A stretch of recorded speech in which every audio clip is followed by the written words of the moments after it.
shut up. You don't belong here. Officer Marcus Bradley's voice tears through the packed federal courtroom. His face burns red as he glares at the black woman presenting evidence at the podium. You people come in here lying about good cops, destroying families, ruining lives. His finger stabs the air toward her. The woman continues speaking calmly. Your unit shows patterns of— I said shut up!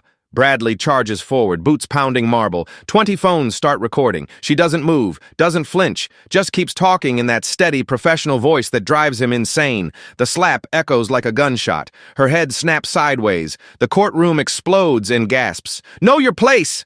Bradley snarls. She touches her cheek, straightens her glasses. When she looks up, her eyes are ice cold. Something shifts in her stance. Her military training kicks in. Bradley has no idea what's coming next. He has no idea who he just hit. Washington, D.C. thrums with tension this Tuesday morning. Outside the federal courthouse, protesters wave signs reading Reform Now and Back the Blue. Inside, the marble halls echo with footsteps of lawyers, activists, and reporters gathering for what everyone knows will be explosive. Courtroom 4A sits packed to capacity. Judge Patricia Morrison presides over hearings that could reshape American policing forever. The air crackles with anticipation as cameras focus on the witness stand. At the podium stands Keisha Williams, though most people in this room don't know her name. She wears a simple black suit, no jewelry, no badges of office. Her wire-rimmed glasses catch the light as she shuffles through manila folders thick with evidence.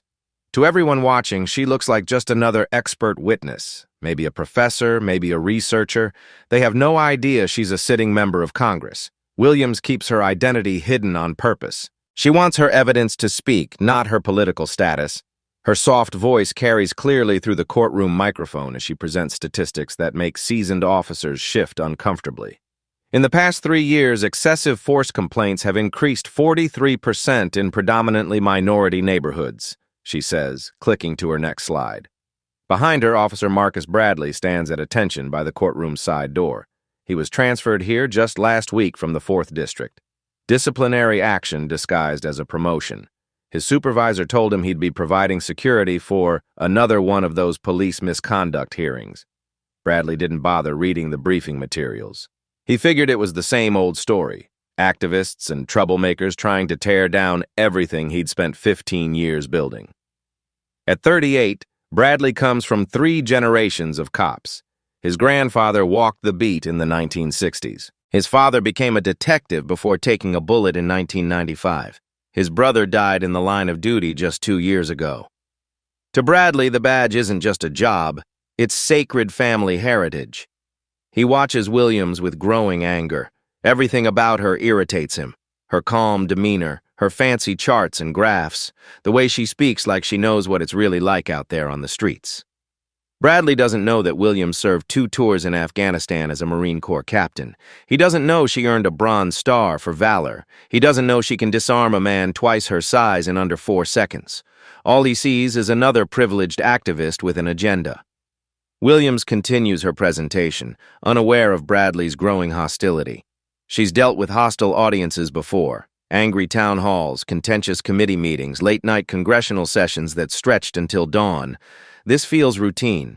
Officer misconduct complaints show clear patterns, she explains, her laser pointer highlighting key statistics. Certain units demonstrate significantly higher rates of civilian complaints, use of force incidents, and disciplinary actions. The gallery murmurs. Some nod in agreement, others shake their heads in disgust. Bradley's jaw tightens. His hands clench into fists. He's heard this song before. Bleeding hearts with their statistics and studies, trying to destroy good men who put their lives on the line every single day. What Bradley doesn't realize is that Williams isn't just presenting random statistics. Every number on her slides comes from federal investigations. Every case study represents real people whose lives were shattered by police violence, and several of those cases involve his own unit, his own actions. Judge Morrison watches the proceedings carefully. She's seen tensions boil over in cases like this. That's why she specifically requested additional security. That's why Officer Bradley stands guard, ready to maintain order if emotions run too high. Neither the judge nor anyone else in the courtroom realizes they've placed a ticking time bomb right behind the woman whose evidence is about to destroy him. Williams advances to her next slide. Bradley's photo appears on the screen, his official department headshot alongside a list of civilian complaints dating back 7 years. The temperature in the room seems to drop 10 degrees. The courtroom holds its breath as Williams clicks to her next slide.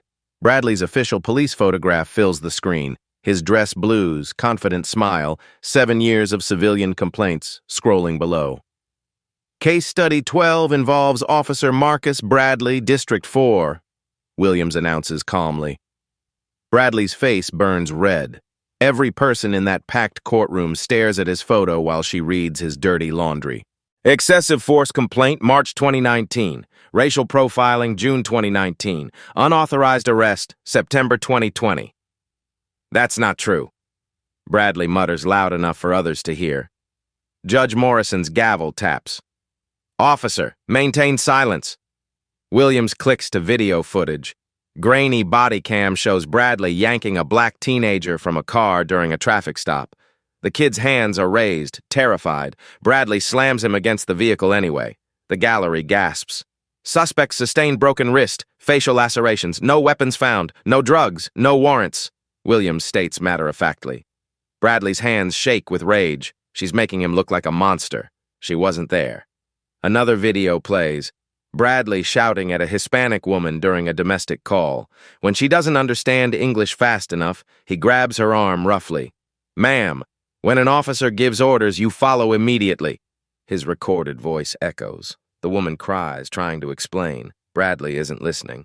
Judge Morrison frowns. The gallery shifts uncomfortably. Bradley steps forward. Your Honor, she's taking everything out of context. Officer Bradley, return to your post. Do not interrupt again.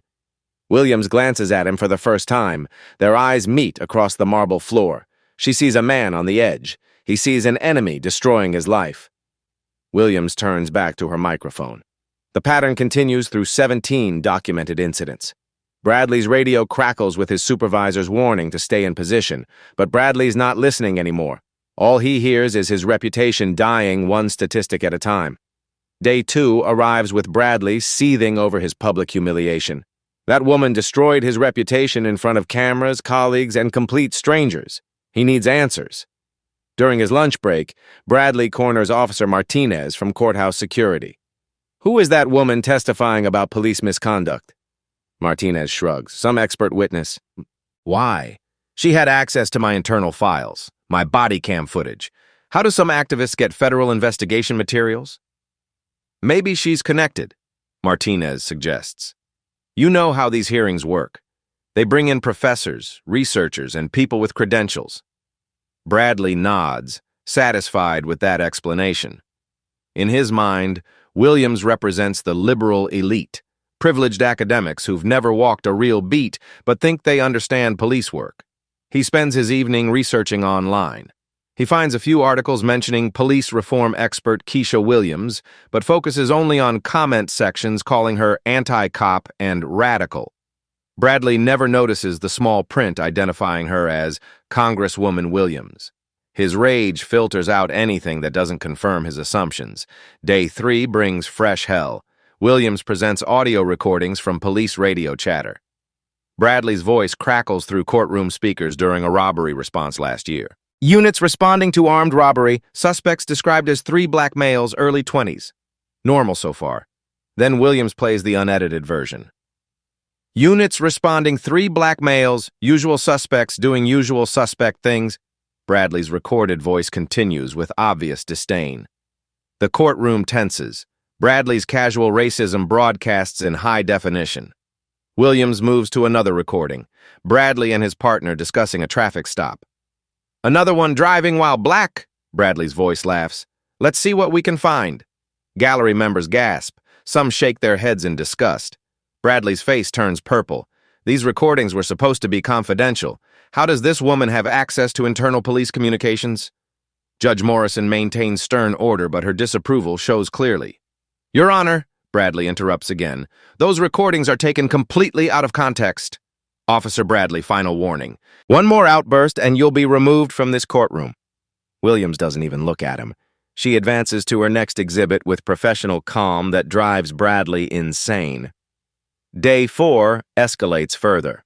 Williams presents systematic analysis showing Bradley's unit targeting minority neighborhoods at rates 340% above district average. Her charts show arrest patterns, complaint ratios, use of force statistics. Every number damns Bradley's unit deeper.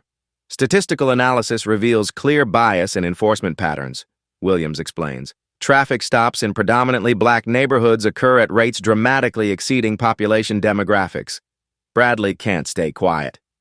That's because that's where the crime is. Judge Morrison slams her gavel. Officer Bradley, you're out of order. She's twisting statistics to fit her agenda. Bradley shouts back. Bailiff, escort Officer Bradley from my courtroom.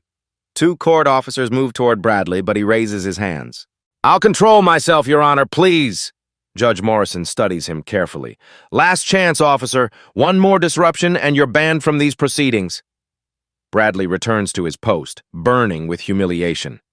This unknown woman is systematically destroying everything he's worked for. His reputation, his unit's reputation, his entire worldview. Williams continues her presentation as if nothing happened. That calm professionalism enrages Bradley more than shouting would. Day 5 brings the nuclear option. Williams presents video evidence of Bradley planting evidence during a drug arrest.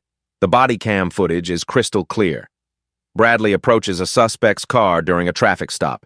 He reaches into his own pocket, pulls out a small baggie, and drops it onto the passenger seat. Suspect, what's this? His recorded voice asks, pointing at the planted drugs. The courtroom erupts. Gallery members shout in outrage. Reporters frantically scribble notes. Bradley watches his career end in real time. That arrest sent a man to prison for 3 years. That man had children, a family, a life Bradley destroyed with planted evidence. Judge Morrison pounds her gavel repeatedly. Order! Order in this courtroom! Bradley's vision blurs with rage. This woman has access to everything, every mistake, every shortcut, every moment of weakness in his 15-year career. Williams advances to her final slide. Pattern analysis indicates systematic misconduct across multiple incident categories. These 17 cases represent documented violations of citizens' constitutional rights. Bradley can't breathe. She's calling him a criminal, a corrupt cop who violated his oath and destroyed innocent lives. His radio crackles. Bradley, maintain position. Do not engage. But Bradley's past the point of following orders. This woman has painted him as everything he swore he'd never become. She's made him the villain in his own story. Williams checks her notes, preparing for her concluding statement. Bradley watches from across the room, his hands clenched into fists. Tomorrow she'll deliver final recommendations that could end not just his career, but careers of good officers across the entire department. He won't let that happen. Late Tuesday night, Williams sits in her hotel room reviewing tomorrow's presentation. Her chief of staff, Maya, calls from Washington. Keisha, that officer is losing it. Security footage shows him pacing, talking to himself. Maybe you should reveal your congressional status before things escalate. Williams removes her glasses, rubbing tired eyes. He doesn't know who I am, Maya. That's exactly why this evidence is so powerful. He's reacting to facts, not politics. But what if he snaps? Williams walks to her window, watching DC lights twinkle below. Her military training taught her to recognize enemy behavior patterns. Bradley exhibits classic signs of a man approaching complete breakdown. Then everyone sees what happens when officers think they can intimidate regular citizens without consequences. She says quietly, You're not a regular citizen, Keisha. You're a member of Congress. But he doesn't know that. To him, I'm just another black woman challenging his authority. Tomorrow, I present my most damaging evidence, the systematic pattern that proves his unit deliberately targets minorities. Maya's voice tightens with concern. That'll push him over the edge. Williams nods to her reflection in the hotel window. Exactly. My Afghan experience taught me that sometimes the best strategy is letting your enemy defeat themselves. She opens her laptop, reviewing security protocols for federal courtrooms. If Bradley loses control, she wants maximum witnesses and complete documentation. Maya, make sure all major networks have camera crews tomorrow. I want everything recorded. Keisha, you're playing with fire. Williams closes her laptop with quiet determination. I'm ending this the right way. When Bradley shows his true nature, the world will understand why we need police reform. Her phone buzzes with a text from her teenage daughter. Mom, be careful tomorrow. I saw the news coverage. Williams smiles, typing back, Don't worry, sweetheart. Mom knows how to handle bullies. She doesn't mention that Bradley outweighs her by 80 pounds and carries a service weapon. She doesn't mention that her Krav Maga training hasn't been tested in real combat for 3 years. Tomorrow she'll find out if preparation trumps desperation. Wednesday morning arrives with tension thick enough to cut. The courthouse steps swarm with reporters, protesters, and curious onlookers. Inside, courtroom 4A fills beyond capacity. Every seat taken, people standing along walls, cameras positioned for maximum coverage. Judge Morrison calls the session to order. Miss Williams, please proceed with your concluding presentation. Williams approaches the podium carrying a thick manila folder. She adjusts her microphone, glances briefly at Bradley standing rigid by the side door, then begins. Your Honor, today I present comprehensive analysis demonstrating systematic misconduct patterns that demand immediate intervention. Bradley's jaw clenches. Here comes the final character assassination. Williams clicks to her first slide. Statistical analysis reveals targeting patterns that violate constitutional equal protection guarantees. Her laser pointer highlights neighborhood maps color-coded by enforcement activity. Deep red zones correspond exactly with minority population concentrations. Officer Bradley's unit conducted traffic stops in these areas at rates exceeding 340% of demographic justification. Translation, they deliberately hunted in black neighborhoods. Bradley steps forward involuntarily. That's not hunting, that's responding to crime patterns, Judge Morrison's gavel cracks. Officer Bradley, final warning. Williams continues without acknowledging the interruption. Arrest-to-conviction ratios tell the real story. Bradley's unit, 34% conviction rate. Department average, 67%. This suggests arrests based on bias rather than evidence. She advances to video compilation footage. Exhibit 23, pattern behavior analysis. The screen fills with clips of Bradley during various arrests, all showing the same aggressive approach, all involving minorities, all demonstrating unnecessary force escalation. In one clip, Bradley yanks an elderly black man from his car during a broken taillight stop. The man moves slowly due to arthritis. Bradley interprets this as resistance. Sir, when I say move, you move, Bradley's recorded voice shouts. Officer, I'm trying, my joints... I don't want to hear excuses. The elderly man stumbles. Bradley grabs his arm roughly, spinning him against the vehicle. Gallery members gasp in horror. This isn't law enforcement. This is abuse of power. Bradley's face burns with shame and rage. She's cherry-picking his worst moments, ignoring context, making him look like a monster. Williams advances to her most damaging evidence. Exhibit 24 represents the most serious violation in our case study. A new video begins playing. Crystal clear body cam footage from 8 months ago. Bradley approaches a young black father during a traffic stop. The man sits calmly in his vehicle, hands visible on the steering wheel, following perfect compliance protocol. License and registration, Bradley demands. Yes, sir, reaching for my glove compartment now. The driver moves slowly, telegraphing every motion. But as Bradley walks around the vehicle's passenger side, the camera catches something horrifying. Bradley reaches into his own pocket, pulls out a small plastic baggie of white powder and drops it onto the passenger seat. The courtroom explodes. What the hell is this? Bradley's recorded voice asks, pointing at the planted evidence.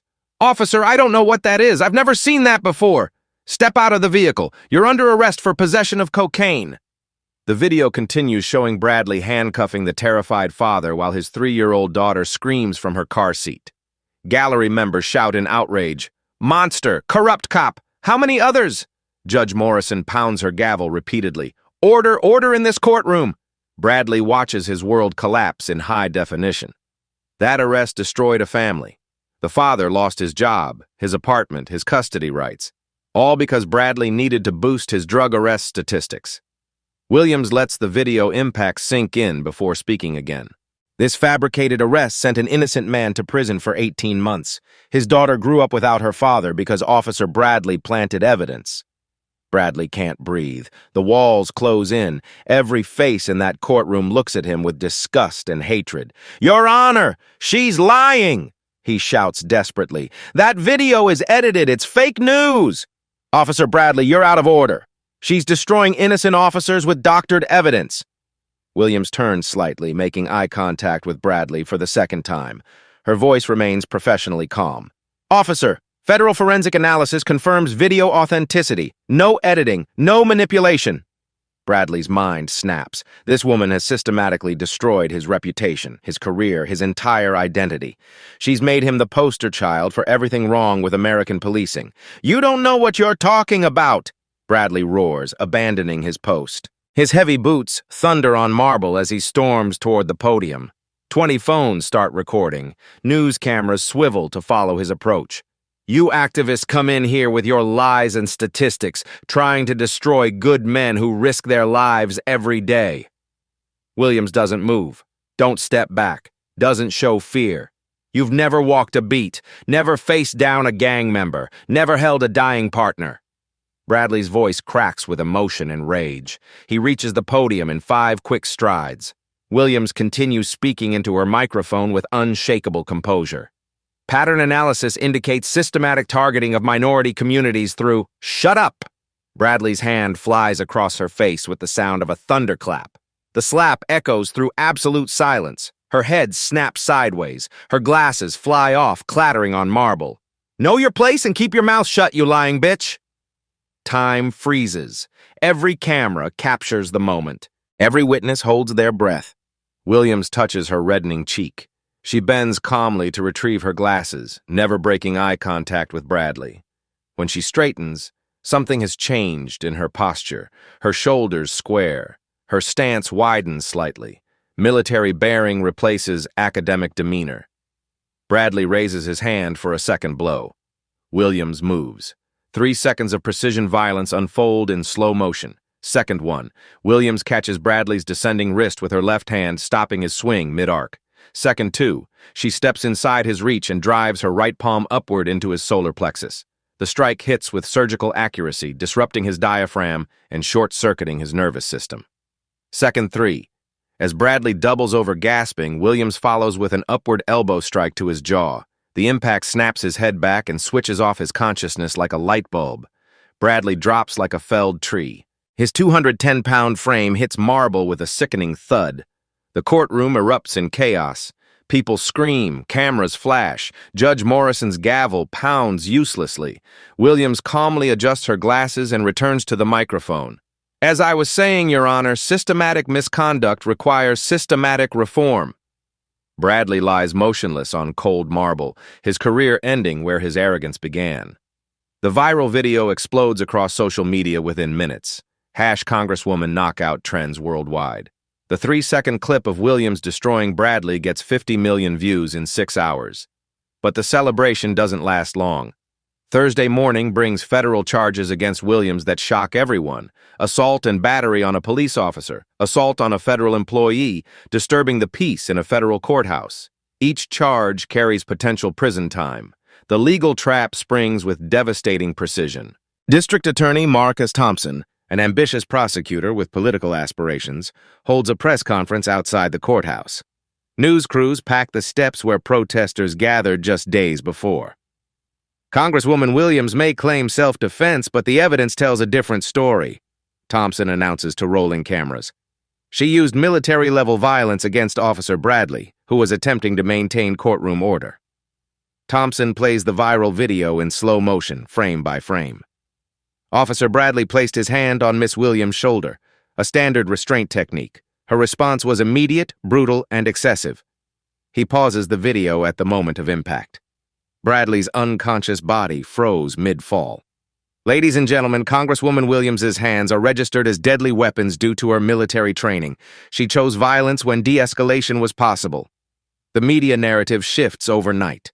Conservative outlets seize the prosecutorial momentum. Violent Congresswoman attacks officer doing his job. Military training makes politicians' response disproportionate.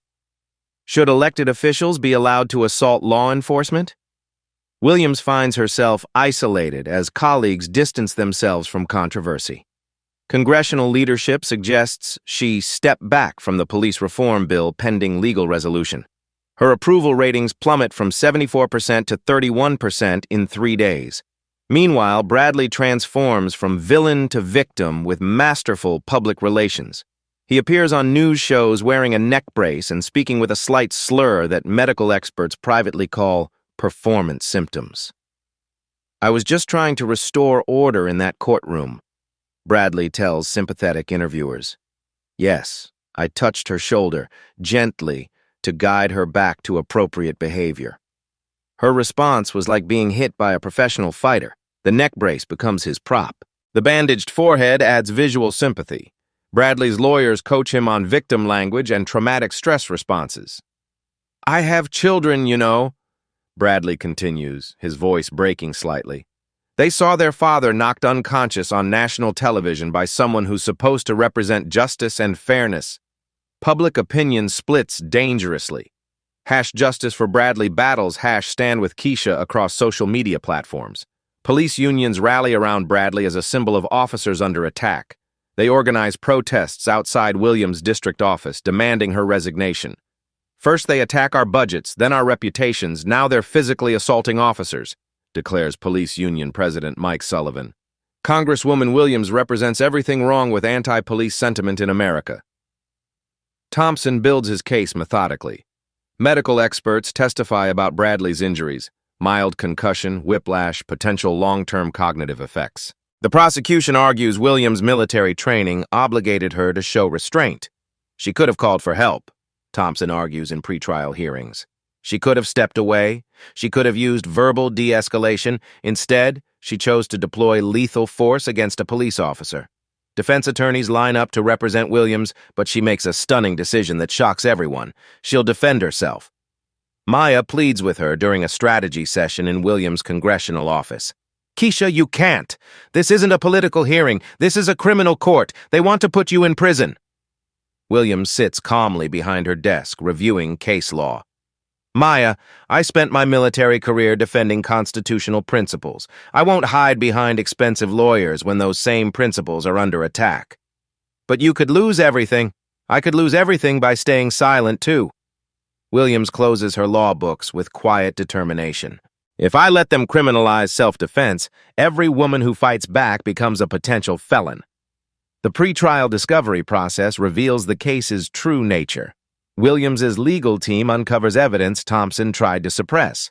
Bradley's complete disciplinary record: 47 excessive force complaints over 15 years. Internal affairs investigations that were mysteriously closed without action. Settlement payments totaling $1.2 million to Bradley's victims over the past decade. Social media posts where Bradley called Williams a lying activist and promised to handle the situation. Audio recordings of Bradley telling fellow officers he planned to shut down Williams' presentation. Medical records showing Bradley's severe injuries required no prescription medication stronger than aspirin. But Thompson fights to exclude most of this evidence, arguing it's irrelevant to the specific incident in question. "Your Honor, Officer Bradley's past conduct doesn't justify Congresswoman Williams's violent response," Thompson argues during motion hearings. "She didn't know about prior complaints when she chose to assault him." Judge Patricia Morrison, the same judge who witnessed the original incident, finds herself in an impossible position. The case has become a referendum on police accountability, women's rights, and political power. Outside the courthouse, the battle lines are drawn. Supporters rally behind both sides. Williams's defenders argue she stood up to a corrupt system. Bradley's supporters claim she represents dangerous anti-police sentiment. The trial date approaches with the weight of national attention. Williams faces 5 years in federal prison if convicted on all charges. Thompson believes he has an unwinnable case. Video evidence shows clear assault. Williams used disproportionate force. The law seems straightforward. But he doesn't know about Williams's secret weapon, the truth about what really happened in that courtroom and why Bradley attacked her in the first place. The discovery that will change everything sits in federal investigation files that Thompson never bothered to read completely. Williams has been preparing for this battle her entire adult life, first as a Marine, then as a Congresswoman. Now she'll find out if justice really is blind, or if it just looks the other way when convenient. The federal courthouse transforms into a media circus as United States v. Williams begins. Every major network positions cameras outside. Protesters line the streets with competing signs, "Justice for Keisha" and "Cops' Lives Matter." Inside courtroom 4A, the same room where everything started, jury selection reveals America's deep divisions. 12 citizens, 8 women, 4 men, 6 white, 4 black, 2 Hispanic, will decide whether self-defense or assault occurred that day. District Attorney Thompson presents his opening statement with prosecutorial confidence. Ladies and gentlemen, the evidence is simple. Congresswoman Williams used deadly force against Officer Bradley. The law is clear. Her response was excessive, disproportionate, and criminal. He plays the viral video one more time. Bradley's unconscious body hitting marble echoes through speakers. 3 seconds of violence that could have been avoided if she'd simply asked for help instead of choosing assault. Williams rises for her opening statement. No legal team surrounds her. No expensive consultants whisper strategy. She stands alone behind the defense table. Members of the jury, I will prove that I used minimum necessary force to stop an ongoing assault. But more importantly, I'll show you why Officer Bradley attacked me, and why this case represents everything wrong with accountability in law enforcement. The prosecution calls Bradley as their star witness. He approaches the stand wearing his dress uniform, moving slightly slower than necessary. The neck brace is gone, but he occasionally touches his jaw as if pain lingers. Thompson guides Bradley through sympathetic testimony. Officer Bradley, please tell the jury what happened that day. Bradley's voice carries carefully rehearsed emotion. I was providing security when the witness began disrupting court proceedings with inflammatory statements about police officers. When I attempted to maintain order, she immediately attacked me with military-level violence. How did you attempt to maintain order? I placed my hand gently on her shoulder to guide her away from the microphone. Standard crowd control technique, nothing aggressive. Thompson nods sympathetically. What happened next?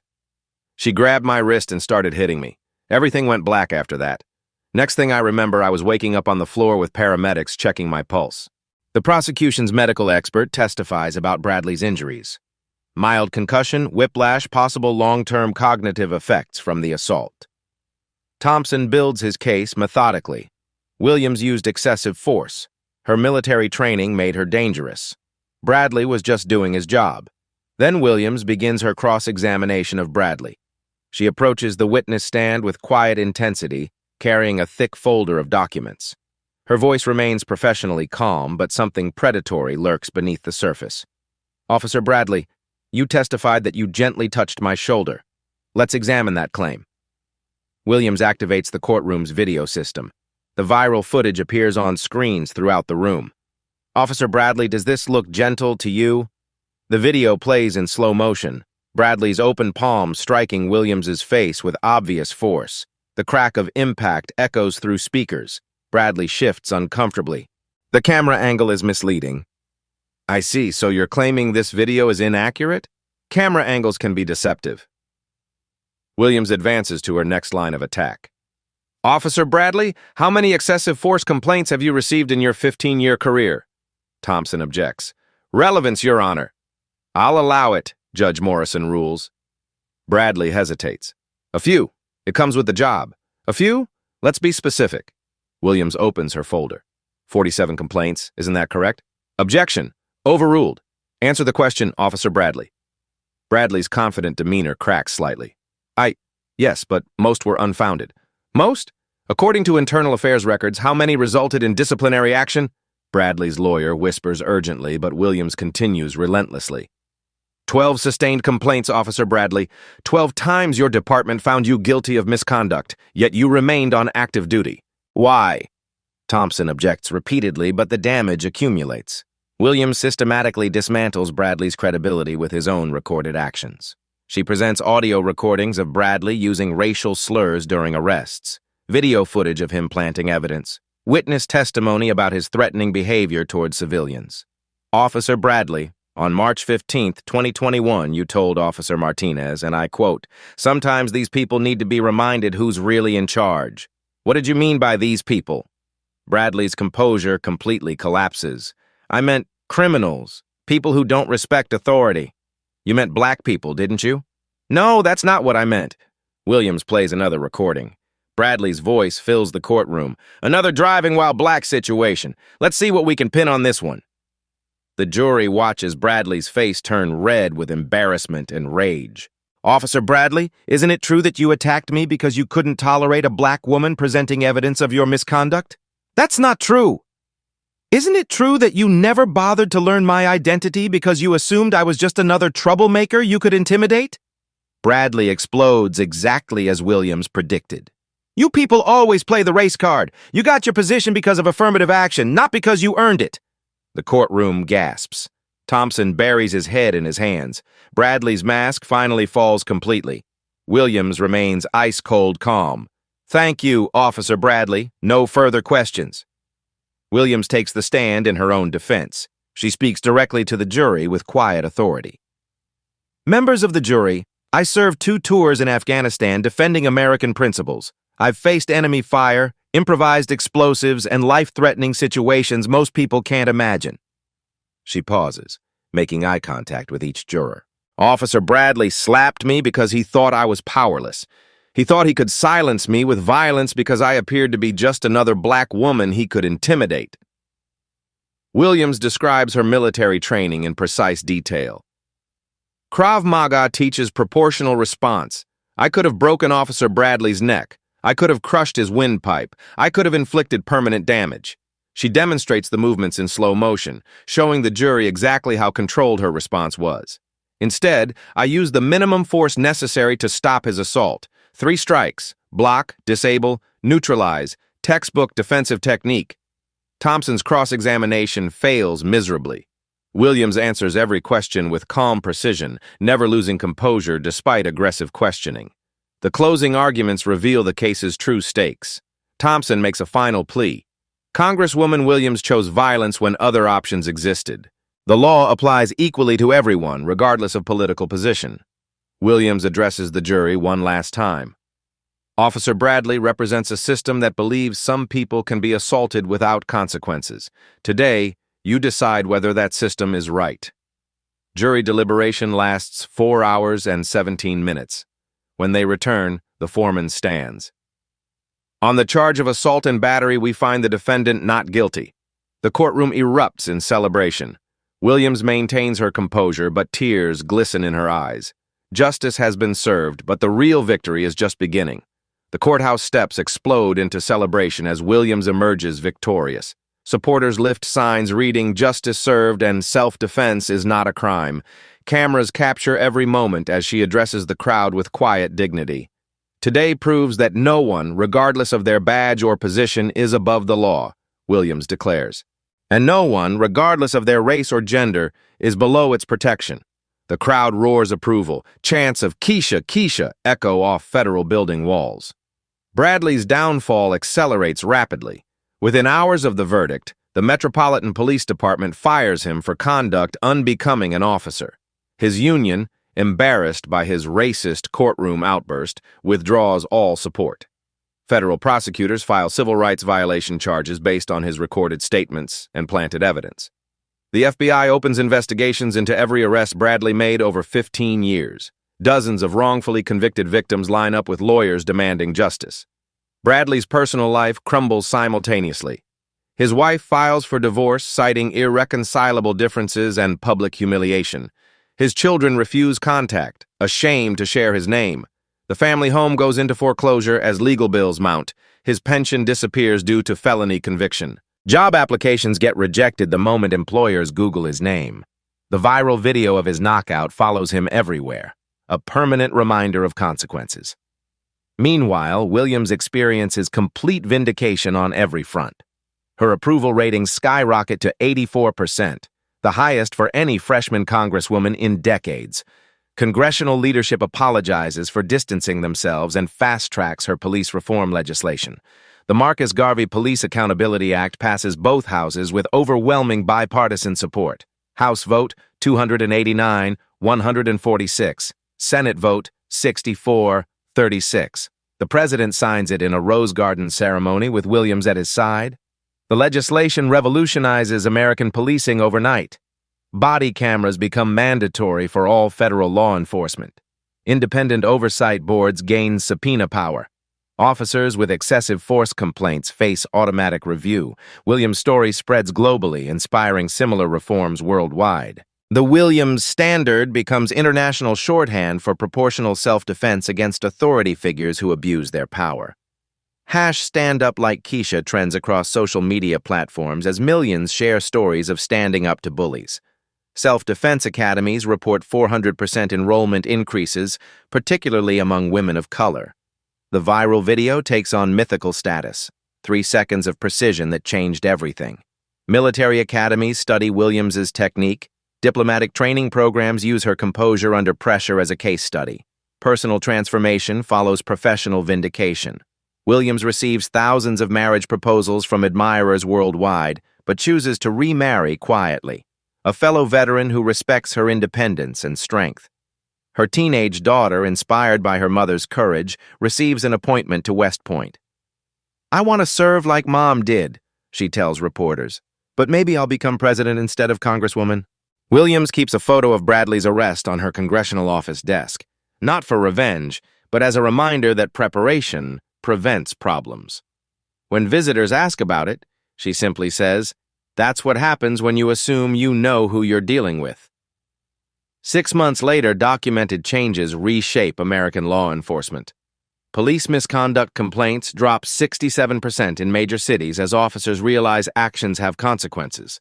Federal courthouse incidents decrease 78% as security personnel receive proper training. Government official harassment reports fall 45% as potential attackers think twice. The ripple effects continue expanding. International security agencies study the Bradley Protocol. What not to do when confronting unknown individuals. Diplomatic Corps report 89% reduction in mistaken identity incidents. Bradley serves his federal sentence in minimum security prison, occasionally seeing his viral knockout on television. Fellow inmates call it the slap heard round the world. He finally understands what his ignorance cost him. Williams's legacy grows beyond single legislation. She becomes the quiet congresswoman who let her actions speak louder than words. Her military bearing and unshakable composure under pressure inspire millions. The lesson resonates worldwide. Sometimes the biggest mistakes come from assuming you know who you're dealing with, and sometimes the biggest victories come from showing exactly who you are when tested. Statistical revolution confirms lasting change. Asterisk security protocol, compliance, up 96%. Asterisk self-defense training enrollment. Sustained 340% increase asterisk. Federal workplace incidents. Down 78% asterisk. Cross-agency coordination. Improved 67%. Williams walks through the Capitol with new respect from colleagues who witnessed her grace under fire. She wears a small congressional pin now, not for protection, but to help others do their jobs properly.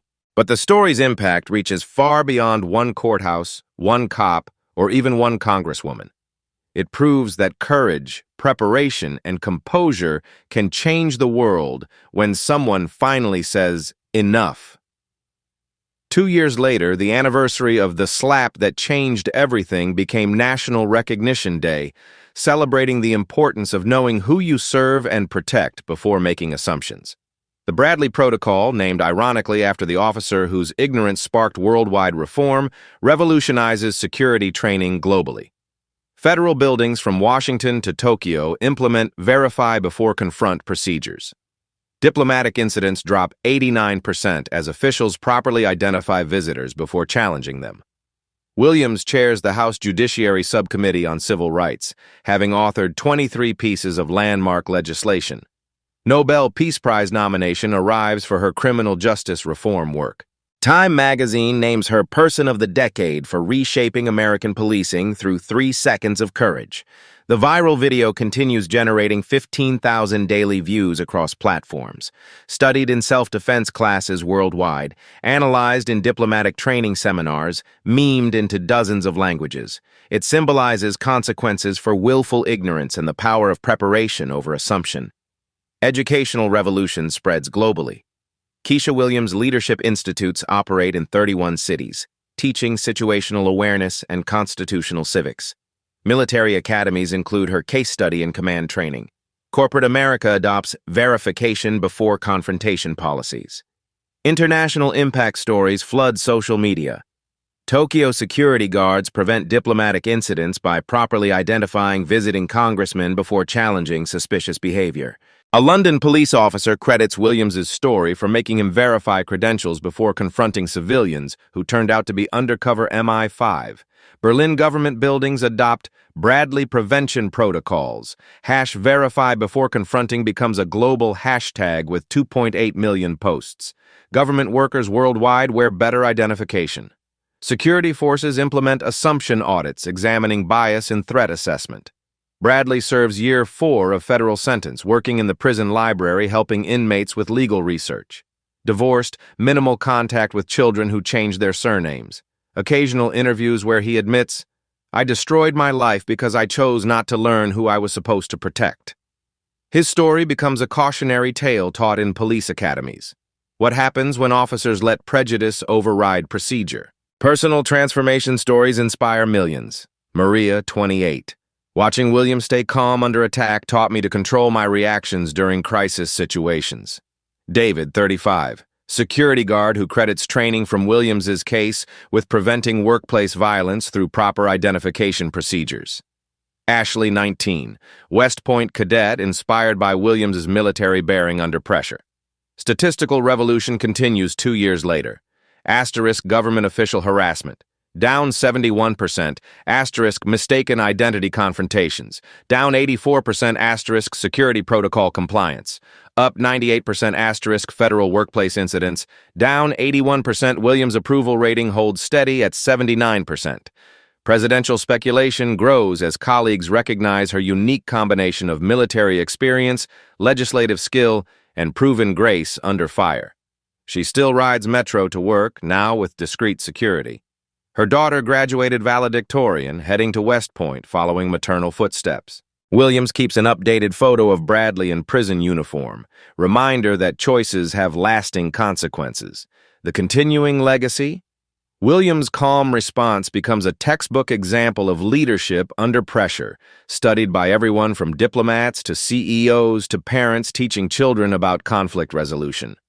Her quiet strength proves that sometimes the most powerful response to aggression is controlled precision rather than escalated violence.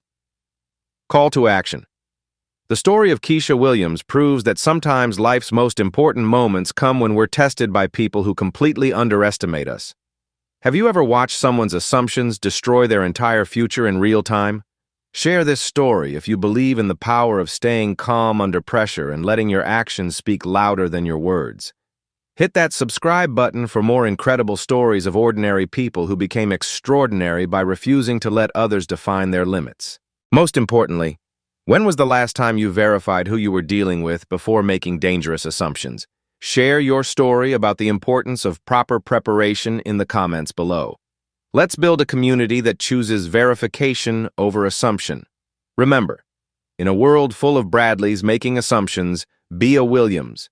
Prepared, professional, and powerful when it matters most. Your moment might be just one confrontation away. What's your moment of standing up to someone who underestimated you? Tell us below. Images of security personnel worldwide properly checking credentials, women in self-defense classes, Williams continuing congressional work with quiet confidence, and the viral video playing on screens globally. 3 seconds that changed everything. Marcus Bradley learned too late that assumptions can destroy everything you've built. Keisha Williams proved that preparation and composure can change everything you want to build. The choice, as always, is yours. Subscribe button, related videos about assumption checking and preparation, #verify first trending with 1.9 million posts worldwide.